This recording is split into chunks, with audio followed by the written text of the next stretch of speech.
Hizbullah dari Lebanon kembali merilis video yang menunjukkan keberhasilan pasukannya dalam menyerang Zionis pada Jumat 5 April 2024. Dalam video tampak detik-detik Hizbullah meluncurkan roket ke pemukiman Metula yang menyasar pasukan Zionis dan kendaraan militernya, yang mana lokasi tersebut tengah digunakan oleh sekelompok tentara IDF untuk berkumpul. Serangan Hizbullah itu pun tampak tepat sasaran dan membuat sejumlah gedung terbakar hebat. Setelah api padam, atap gedung itu juga tampak roboh dan gosong. Akibat serangan itu, sejumlah tentara yang ada di dalamnya turut terbakar dan tewas. Hizbullah mengklaim serangan itu diluncurkan pada Rabu 3 April 2024. Hizbullah menegaskan kembali bahwa operasi tersebut dilakukan untuk mendukung rakyat Palestina dan perlawanan mereka yang berani.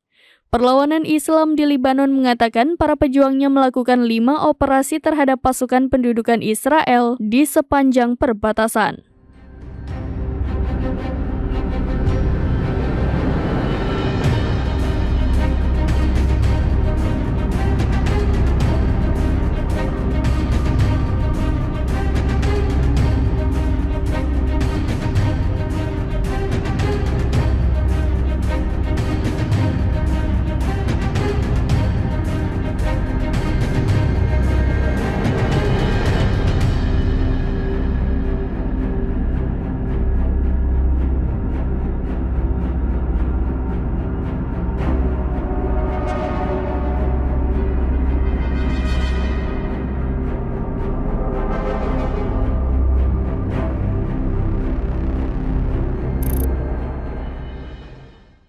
Download Tribun X sekarang, menghadirkan lokal menjadi Indonesia.